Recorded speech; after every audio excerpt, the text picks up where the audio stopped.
All right, keep that applause going for Justine.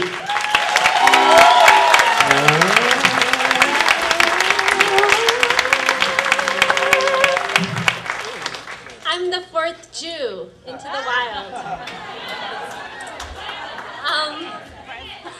I dated someone I'm going to call Adventure Boy when I was living in Miami.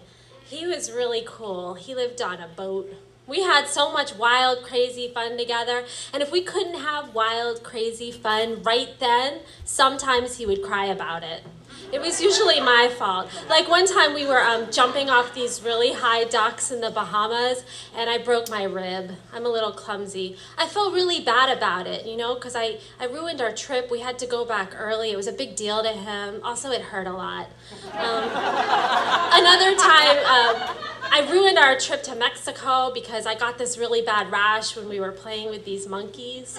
And then, you know, but we were actually a really good match because I was down for anything at that point, and he was like obsessively focused on everything crazy. One time we crashed this like swingers party just to watch, and it was wild, except that I didn't really believe that all of the girls in the orgy were really enjoying themselves, and I said it, and that bothered him. You know, I couldn't help it. I have some opinions and allergies, and I'm clumsy.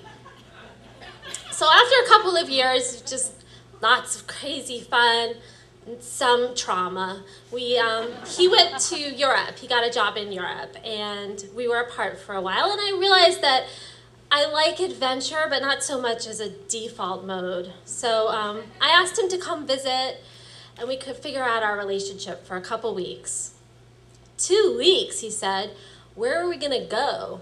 So we planned a road trip. This was our typical pattern. We would deal with our problems by running away from them together.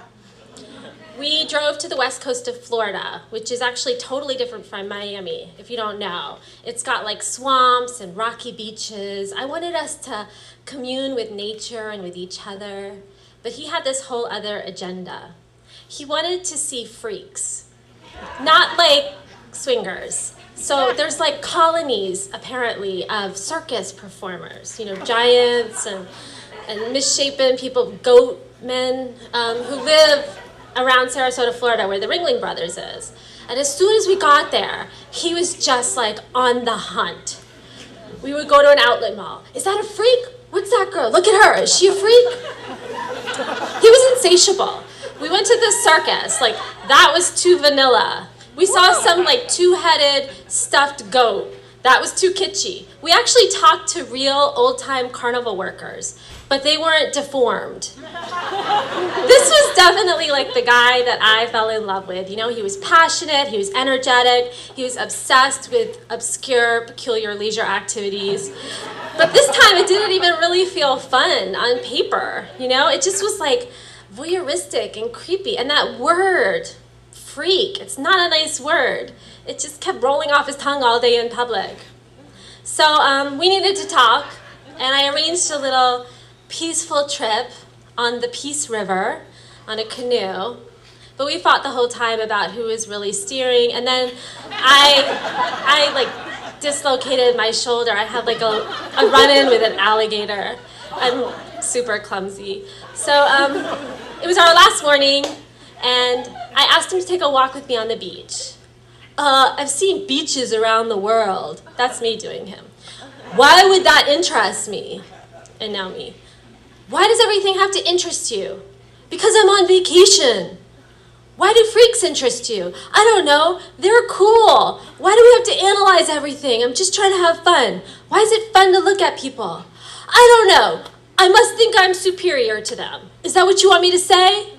Because they're not perfect? This is what I wanted to say. Because anyone with a genetic defect is like weird. You know, some people are just born with dwarfish bodies and allergies. That doesn't make us freaks. Maybe you're the freak because you're just so obsessive and manic all the time. I didn't say any of that. And then, just then, we passed a sign for the Giant Bar. We had read about this. Have you heard about it? It's like a real place that was owned by these sideshow performers, and they would hang out there. It was closed. We snuck around the back, and we saw the trailer park, and we saw them. And he like got really shy and nervous and excited because this was it. This was like the Kingdom of Oz, you know, the top of the mountain, the public orgy, freak village. So all of a sudden, she like comes out of the village like an angel. She was like 4'9". Her head was kind of misshapen. She was had eyes that went in 2 different directions. This was her. We had read about her. The daughter of the legendary world's tallest man and world's shortest woman who were married and ran the bar. And so not just like anybody with some freakish features, but the princess of all of the so-called freaks. We talked to her. It was small talk. It was nothing, you know. Her cat was missing. Her mom was shopping. I wasn't that fascinated. He was just in awe. Like, it was like a really sick fetish of his, but I will give him credit. He wasn't this impressed when we met Shannon Doherty. Is that 1 more minute? Okay, thanks. All right. So, yeah, all right, where was I? Shannon Doherty. So, I should just walk out on Shannon Doherty.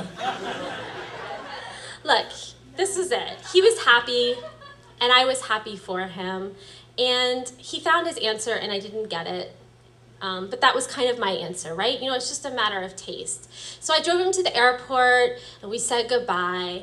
And then I drove to the hospital because my shoulder was now totally purple from the accident with the alligator. And I had spent the last 2 days in excruciating pain, but I didn't want to say anything because I didn't want to spoil another trip.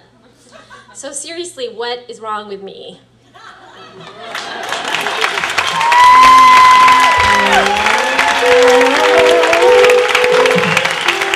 Justine.